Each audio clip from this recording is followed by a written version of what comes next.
relation between the spectacle of an elemental force clashing with another elemental force. You can play with that a little bit by using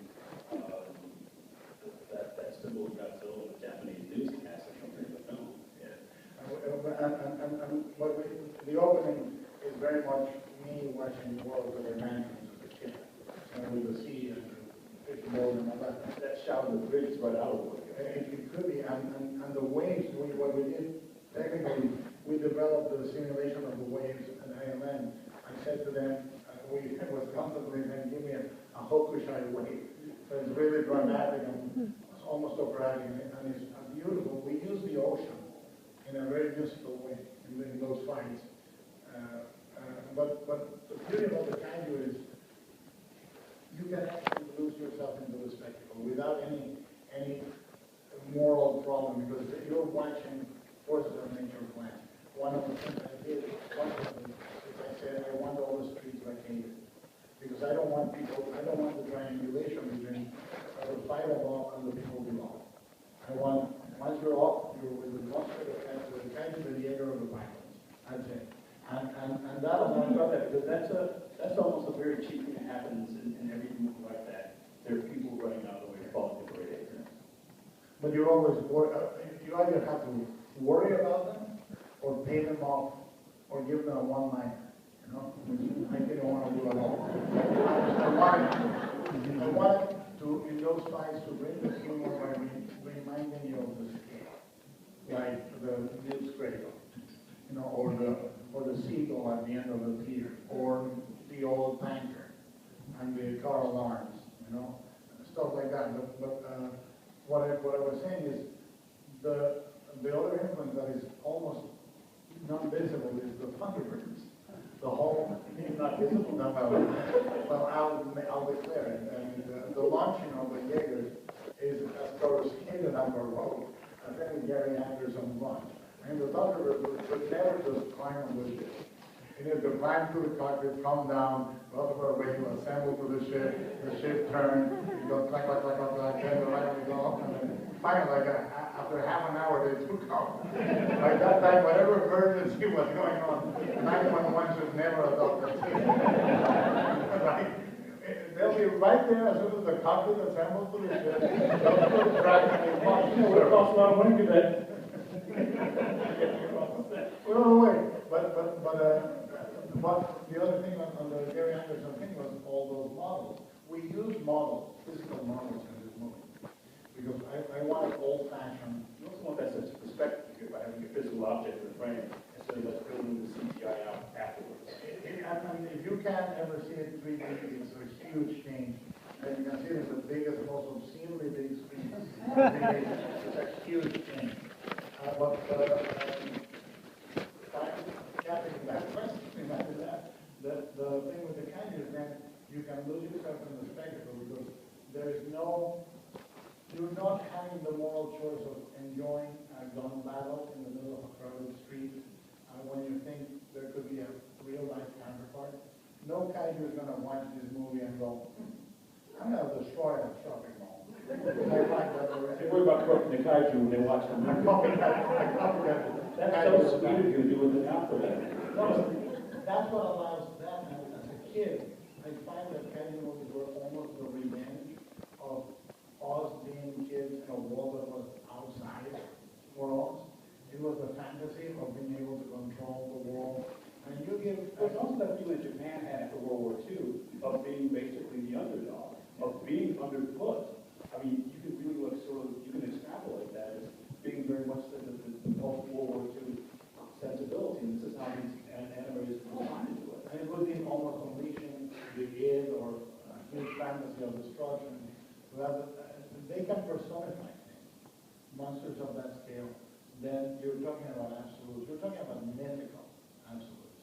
You're seeing warriors in a way where you can. I use the phrase unaffected heroism. But I really, that's how I define a real adventure movie. When the adventure movie really can carry unaffected heroism, when you are really find a humanistic reason for that heroism, not one credo, one one nation. It's truly, there's a truly innate clash of forces, and the Jaeger and the Kaiser become bigger than anything. But you're saying this, though, one of the things I've often talked about too, and I never asked you this either, is you really divorce your hero, your protagonist, from the idea of the Christian hero, being the guy who rises to fight a battle, basically, resurrected. Very much to divorce that. And always This one more than ever. Yeah. Because I didn't want one hero. I wanted literally a mosaic of 10 guys or so, that 10 people that actually showed that it's not just firepower, is you need self-sacrifice, you need the smarts of nukes, you need the corruption of Hannibal Chow, you need the good guys and the bad guys, and the guy that you were punching 5 minutes ago, you're going to need him a little later, you know? Because that's life. That's real life. And it's, of course, I'm not pretending this is the solo version of that, but I do the same in Devil's Backbone with the bad guy. I think it's been like basically the movies you've made post-Blade have all been about divorcing from that sort of central figure. And even your Blade, when you try to make it For me, the hero on Blade 2 for me is Norman. Without a doubt, I shoot him like that. You know how they say, you can see a director falling in love with an actress by the way they shoot him, the actress? I shoot the vampires on Blade 2 like that. I'm clearly in love with that. I do love that too. So, yeah, absolutely. But again, for me, that's that thing you do about trying to remove judgment, Yeah. which is what I really tend to think of American movies as being about. Movies from other countries tend to not be that way. I mean, you're talking about the Japanese movies, America, or anime. Any of those things are all about the way those mythologies come into play. And yours is about a rejection of the kind of core mythologies of North America and something that's more accepting of the rest of the world. It is, and it also tries to be honest, the way I shot the movie, the toughest thing was to keep the simplicity. You know, in a very, very complex movie technically and all that, to keep in mind, to keep the flow. Flow is one of the hardest things to do in a movie. You can feel the structure stop and start on the first few movies you do. And in this movie is the first time I felt, wow, it really flows for me, beginning to end in an effortless way, because the part of the anecdote is kept so simple, you know. And it's hard to make peace with the fact that you are doing that simplicity by design, you know, and remind yourself. Like when I met with Charlie Hunnam, first meeting I had, I said, look, I know actors love complex parts. I said, Raleigh has very few moving parts. You know, the character has very few moving parts, and you need to make peace with that. Is an uncomplicated guy with a complicated situation. And he said, I don't ever want to be hooked up to another pilot when one of us dies, or I don't want to lose another. But it's very simple, because you're going to work in a, I'm going to use the pretentious term, but in a choral structure. You're not going to be the hero. You're going to be the character we follow, but everybody gets to be a hero on someone. And he said, I'm cool with that. And I like that. I mean, that sort of simplicity on the directing end was also a pact I made with myself. It's funny that you talk about that, because one of the things that you so often do in your movies, and you do this all the way through here, is subvert a situation you set up moments before. I mean, the way you introduce us to Raleigh, the way you introduce us to almost anybody. A couple scenes later, there's a scene that basically just said, no, that's just part of who that person is. Yeah. And that's very, very conscious here. Well, it is, and it is something, you also have to make the piece that you can have real emotion while you are telling a story with types. This is something that I really embrace in drama, where you say, I can really have an emotional moment with a character that is not coming out, stepping out of the cherry orchard, you know, it's like really, it's a type, it's a type of character. He has a backstory on that, but I'm not pretending the nuance and the complexity of psychology. But you can generate emotion. The good fight between the father and the son, which is very personal to me, is extremely emotional. I wrote that scene, and it took me a long time to get it where I wanted it, but it's ultimately they are types with spend time with them at a downward level, you know?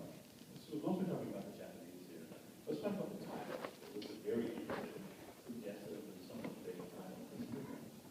I liked it from the start.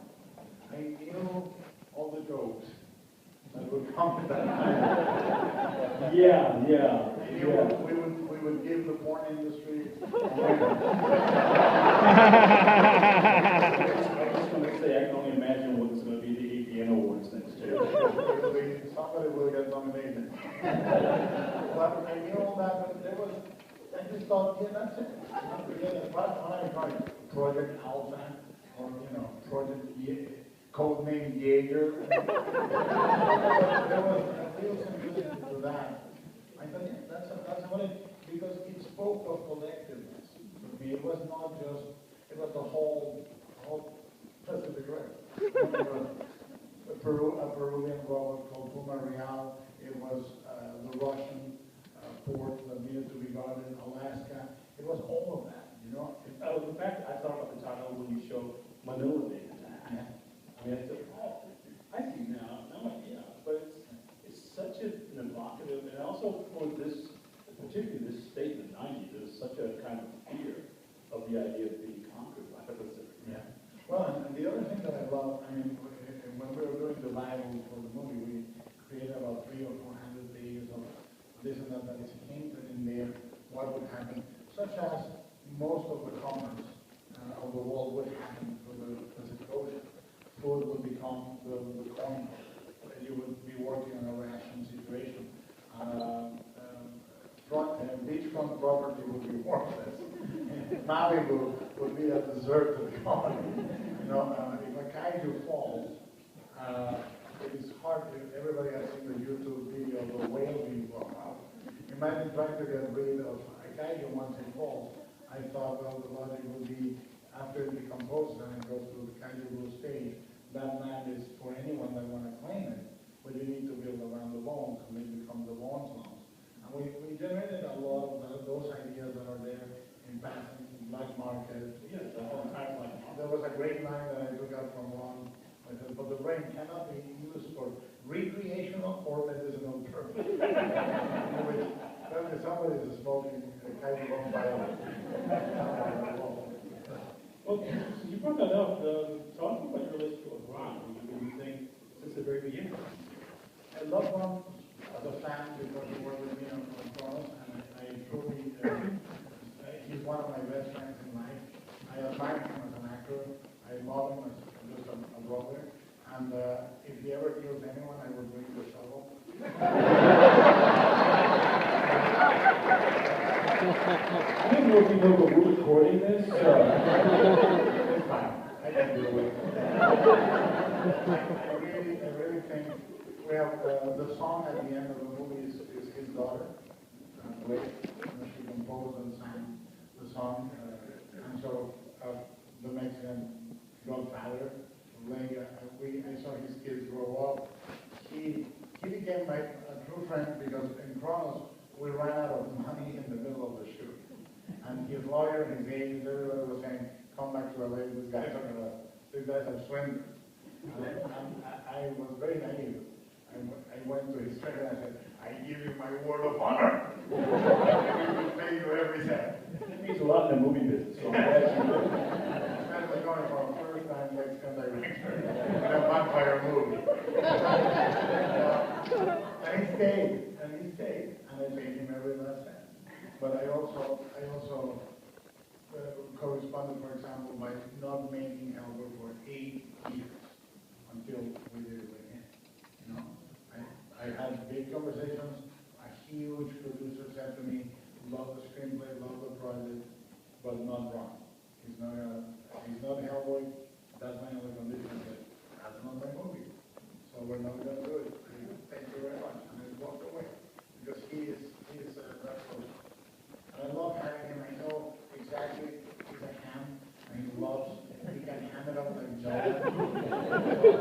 I write the lines for him to extort performance. And we watched, for example, many years we watched together Eleanor Gantry, and he used to love for what is love, but the morning and the that was